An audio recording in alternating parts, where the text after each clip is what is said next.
Paper 38, Ministering Spirits of the Local Universe. There are three distinct orders of the personalities of the Infinite Spirit.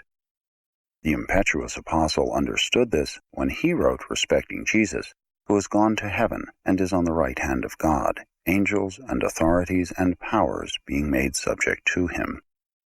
Angels are the ministering spirits of time, authorities the messenger hosts of space, powers the higher personalities of the Infinite Spirit. As the supernophim in the central universe and the seconophim in a superuniverse, so the seraphim, with the associated cherubim and sanobim, constitute the angelic core of a local universe. The seraphim are all fairly uniform in design. From universe to universe, throughout all 7 of the superuniverses, they show a minimum of variation. They are the most nearly standard of all spirit types of personal beings. Their various orders constitute the core of the skilled and common ministers of the local creations. 1. Origin of Seraphim. Seraphim are created by the Universe Mother Spirit and have been projected in unit formation, 41,472 at a time, ever since the creation of the pattern angels and certain angelic archetypes in the early times of Nebadon. The Creator Sun and the universe representation of the Infinite Spirit collaborate in the creation of a large number of suns and other universe personalities. Following the completion of this united effort, the Sun engages in the creation of the material suns, the first of the sex creatures, while the Universe Mother Spirit concurrently engages in her initial solitary effort at spirit reproduction.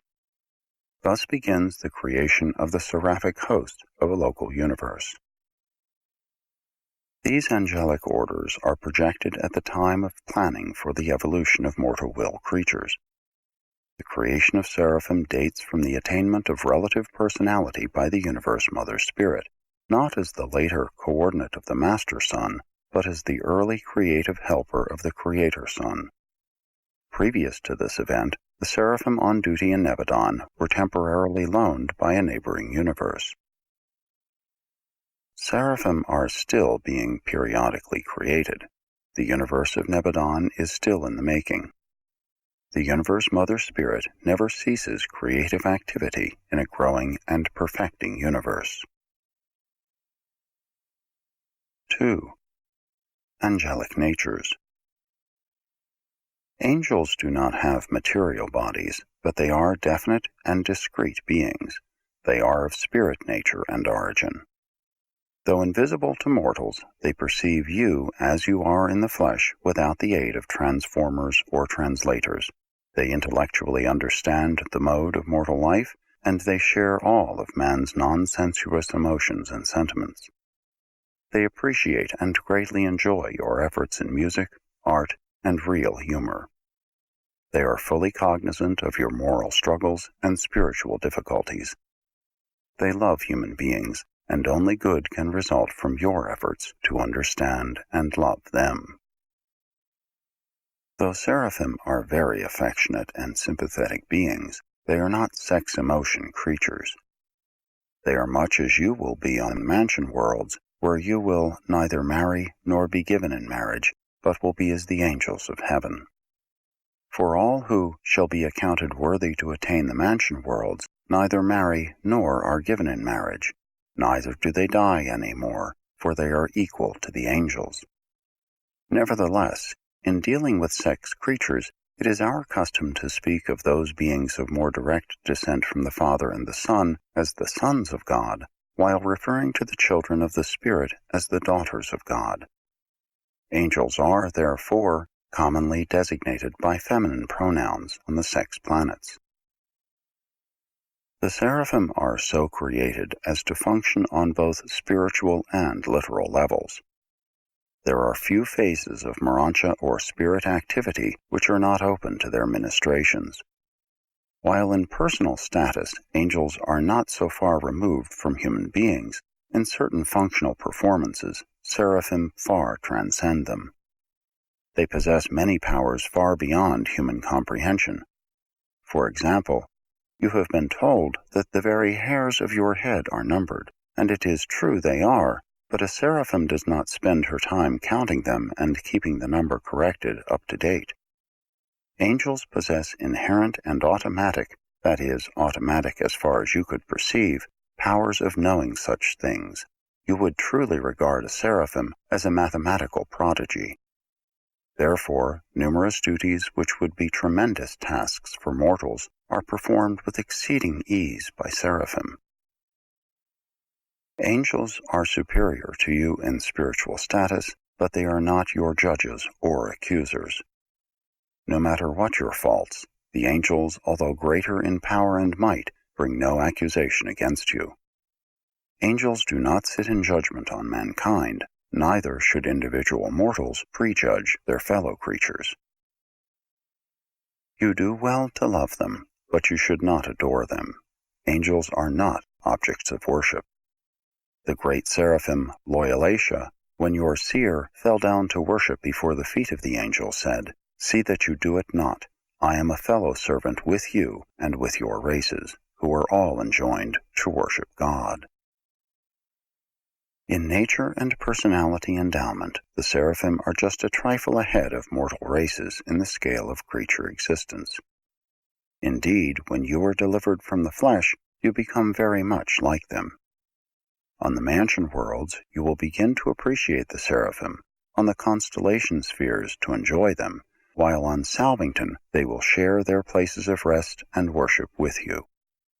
Throughout the whole Urantia and subsequent spirit ascent, your fraternity with the seraphim will be ideal. Your companionship will be superb.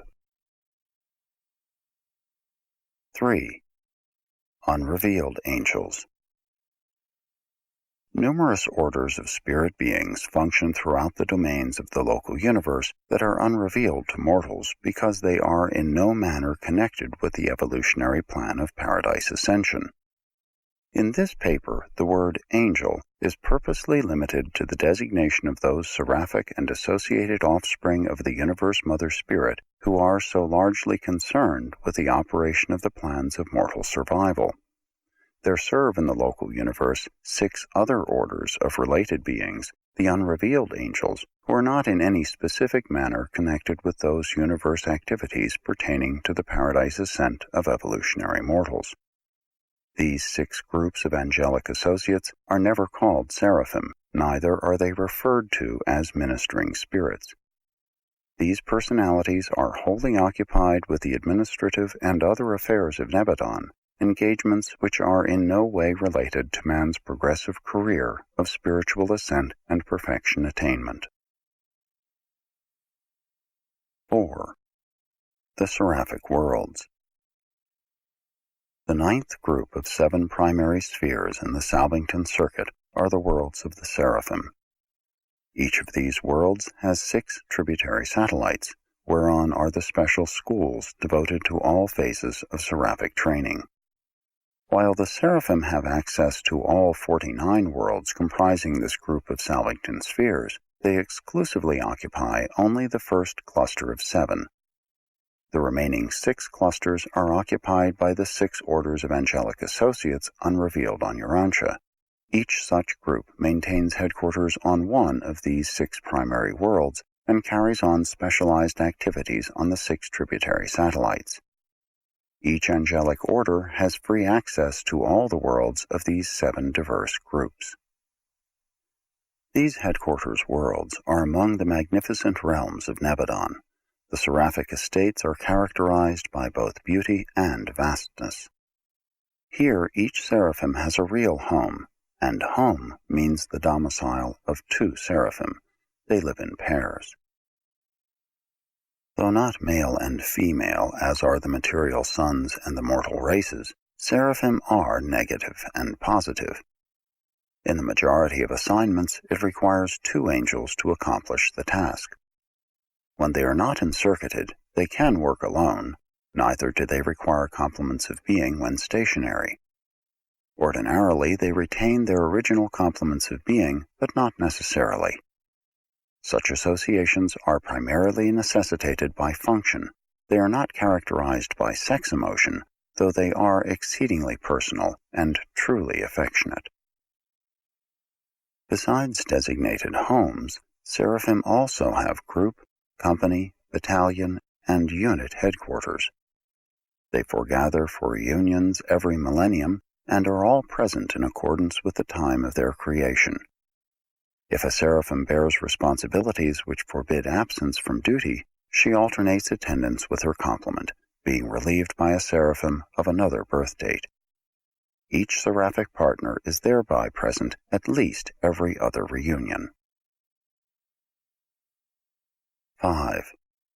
Seraphic Training.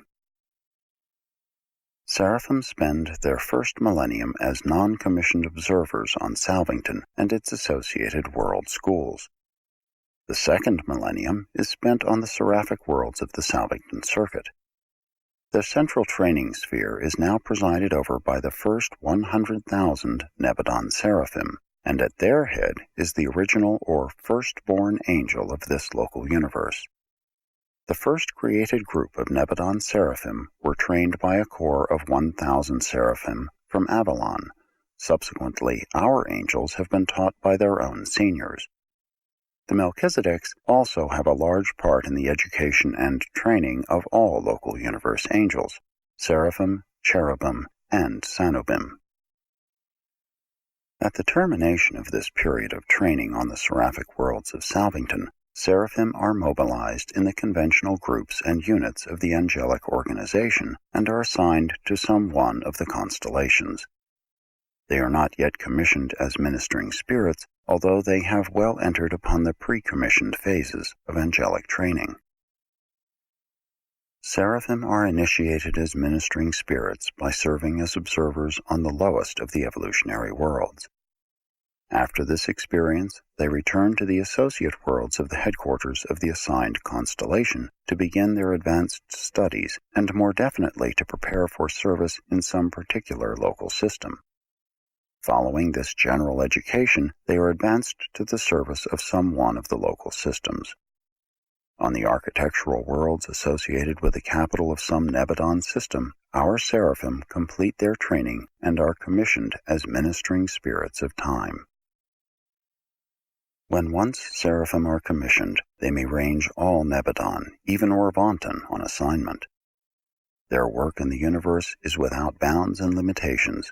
They are closely associated with the material creatures of the worlds and are ever in the service of the lower orders of spiritual personalities, making contact between these beings of the spirit world and the mortals of the material realms. 6. Seraphic Organization.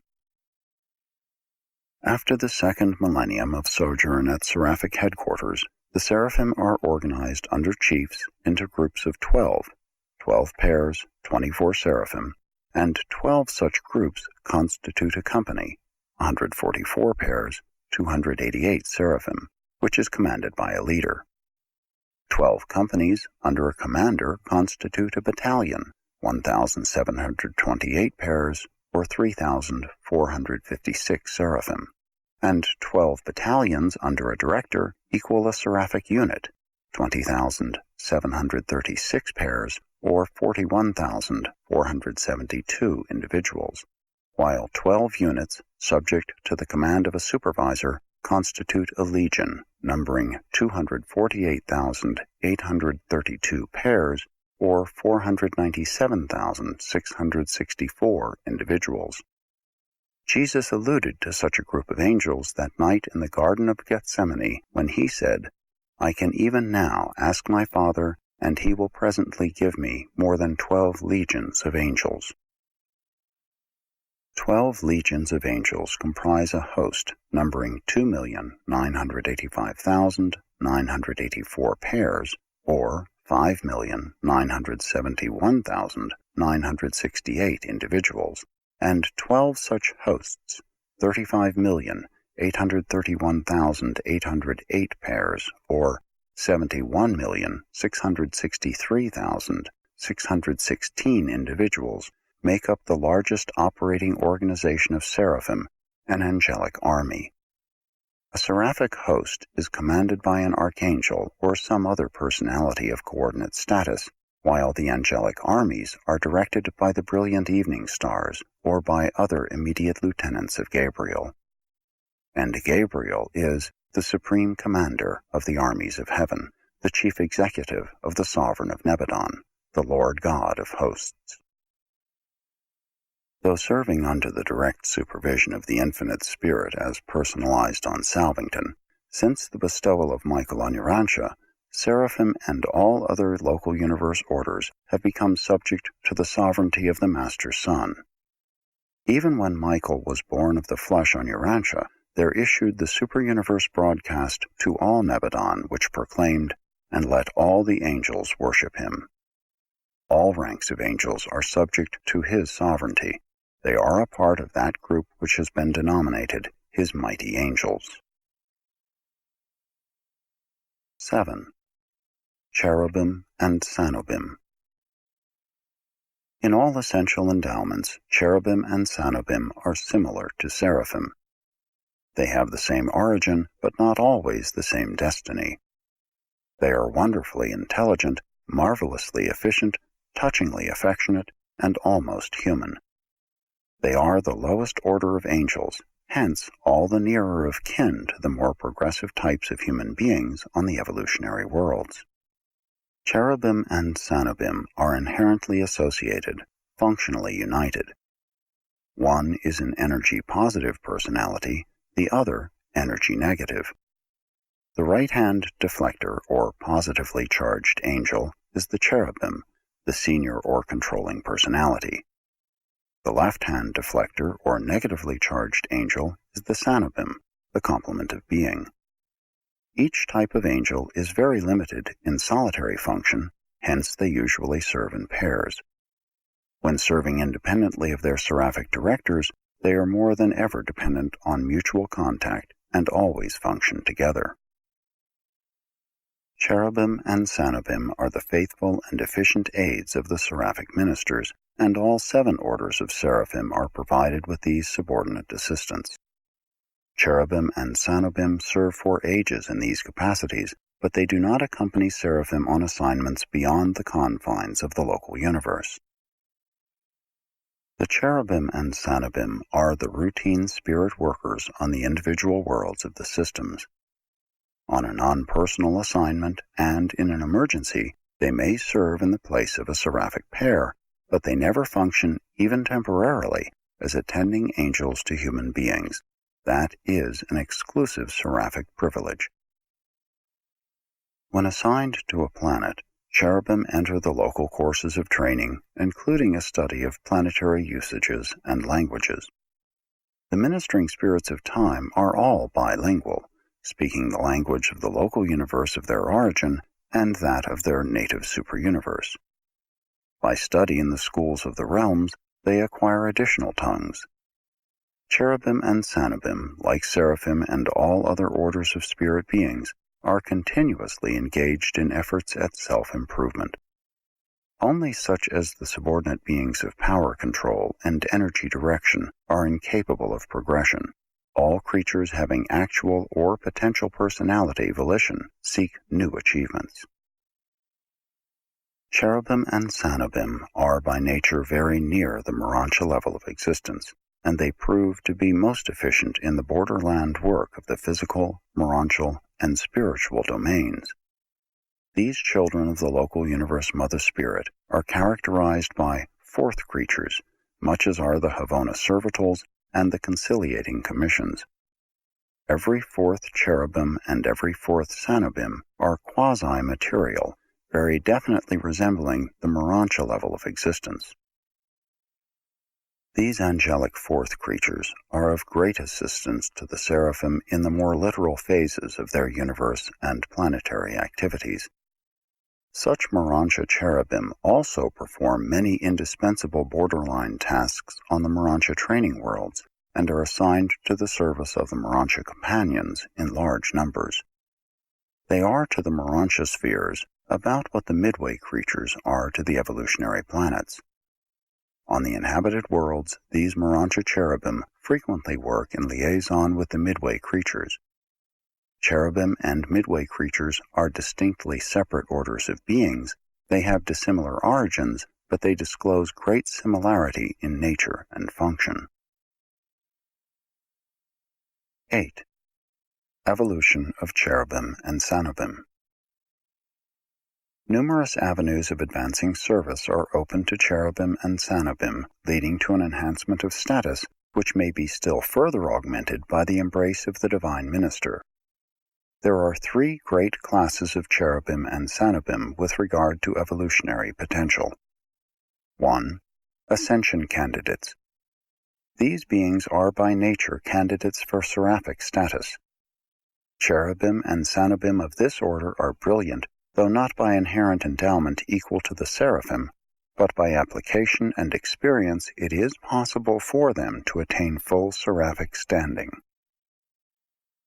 2. Mid-phase cherubim. All cherubim and sanobim are not equal in ascension potential, and these are the inherently limited beings of the angelic creations. Most of them will remain cherubim and sanobim, although the more gifted individuals may achieve limited seraphic service. 3. Urantia cherubim. These 4th creatures of the angelic orders always retain their quasi-material characteristics. They will continue on as cherubim and sanobim, together with the majority of their mid-phase brethren, pending the completed factualization of the Supreme Being. While the 2nd and 3rd groups are somewhat limited in growth potential, the ascension candidates may attain the heights of universal seraphic service. Many of the more experienced of these cherubim are attached to the seraphic guardians of destiny, and are thus placed in direct line for advancement to the status of mansion world teachers when deserted by their seraphic seniors. Guardians of destiny do not have cherubim and sanobim as helpers when their mortal wards attain the Urantia life. And when other types of evolutionary seraphim are granted clearance for Seraphington and Paradise, they must forsake their former subordinates when they pass out of the confines of Nebadon. Such deserted cherubim and sanobim are usually embraced by the Universe Mother Spirit, thus achieving a level equivalent to that of a mansion world teacher in the attainment of seraphic status. When, as mansion world teachers, the once embraced cherubim and sanobim have long served on the Urantia spheres, from the lowest to the highest, and when their corps on Salvington is over-recruited, the bright and morning star summons these faithful servants of the creatures of time to appear in his presence. The oath of personality transformation is administered, and thereupon, in groups of 7,000, these advanced and senior cherubim and sanobim are re-embraced by the Universe Mother Spirit. From this second embrace, they emerge as full-fledged seraphim. Henceforth, the full and complete career of a seraphim, with all of its paradise possibilities, is open to such reborn cherubim and sanobim. Such angels may be assigned as guardians of destiny to some mortal being, and if the mortal ward attains survival, then do they become eligible for advancement to Seraphington and the 7 circles of seraphic attainment, even to Paradise and the core of the finality. 9. The midway creatures. The midway creatures have a threefold classification. They are properly classified with the ascending sons of God. They are factually grouped with the orders of permanent citizenship, while they are functionally reckoned with the ministering spirits of time because of their intimate and effective association with the angelic hosts in the work of serving mortal man on the individual worlds of space. These unique creatures appear on the majority of the inhabited worlds and are always found on the decimal or life experiment planets, such as Urantia. Midwayers are of 2 types, primary and secondary, and they appear by the following techniques. 1. Primary midwayers, the more spiritual group, are a somewhat standardized order of beings who are uniformly derived from the modified ascendant mortal staffs of the planetary princes. The number of primary midway creatures is always 50,000, and no planet enjoying their ministry has a larger group. 2. Secondary midwayers. The more material group of these creatures vary greatly in numbers on the different worlds, though the average is around 50,000. They are variously derived from the planetary biologic uplifters, the Adams and Eves, or from their immediate progeny. There are no less than 24 diverse techniques involved in the production of these secondary midway creatures on the evolutionary worlds of space. The mode of origin for this group on Urantia was unusual and extraordinary. Neither of these groups is an evolutionary accident. Both are essential features in the predetermined plans of the universe architects, and their appearance on the evolving worlds at the opportune juncture is in accordance with the original designs and developmental plans of the supervising life carriers. Primary midwayers are energized intellectually and spiritually by the angelic technique and are uniform in intellectual status. The 7 adjutant mind spirits make no contact with them, and only the 6th and the 7th, the spirit of worship and the spirit of wisdom, are able to minister to the secondary group. Secondary midwayers are physically energized by the Adamic technique, spiritually encircuited by the Seraphic, and intellectually endowed with the Urantia transition type of mind. They are divided into 4 physical types, 7 orders spiritually, and 12 levels of intellectual response to the joint ministry of the last 2 adjutant spirits and the Urantia mind. These diversities determine their differential of activity and of planetary assignment. Primary midwayers resemble angels more than mortals. The secondary orders are much more like human beings. Each renders invaluable assistance to the other in the execution of their manifold planetary assignments. The primary ministers can achieve liaison cooperation with both Urantia and spirit energy controllers and mind circuitors. The secondary group can establish working connections only with the physical controllers and the material circuit manipulators. But since each order of midwayer can establish perfect synchrony of contact with the other, either group is thereby able to achieve practical utilization of the entire energy gamut extending from the gross physical power of the material worlds up through the transition phases of universe energies to the higher spirit reality forces of the celestial realms. The gap between the material and spiritual worlds is perfectly bridged by the serial association of mortal man, secondary midwayer, primary midwayer, Urantia cherubim, mid-phase cherubim, and seraphim. In the personal experience of an individual mortal, these diverse levels are undoubtedly more or less unified and made personally meaningful by the unobserved and mysterious operations of the divine thought adjuster. On normal worlds, the primary midwayers maintain their service as the intelligence corps and as celestial entertainers in behalf of the planetary prince, while the secondary ministers continue their cooperation with the Adamic regime of furthering the cause of progressive planetary civilization. In case of the defection of the planetary prince and the failure of the material sun, as occurred on Urantia, the midway creatures become the wards of the system's sovereign and serve under the directing guidance of the acting custodian of the planet. But on only 3 other worlds in Satania do these beings function as one group under unified leadership, as do the united midway ministers of Urantia. The planetary work of both primary and secondary midwayers is varied and diverse on the numerous individual worlds of a universe, but on the normal and average planets, their activities are very different from the duties which occupy their time on isolated spheres such as Urantia. The primary midwayers are the planetary historians who, from the time of the arrival of the planetary prince to the age of settled light and life, formulate the pageants and design the portrayals of planetary history for the exhibits of the planets on the system headquarters worlds. Midwayers remain for long periods on an inhabited world, but if faithful to their trust, they will eventually and most certainly be recognized for their age-long service in maintaining the sovereignty of the Creator Sun. They will be duly rewarded for their patient ministry to the material mortals on their world of time and space.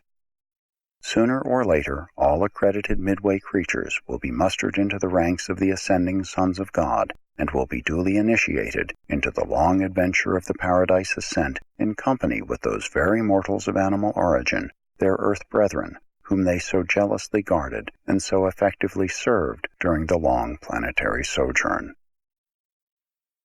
Presented by a Melchizedek, acting by request of the chief of the Seraphic hosts of Nebadon.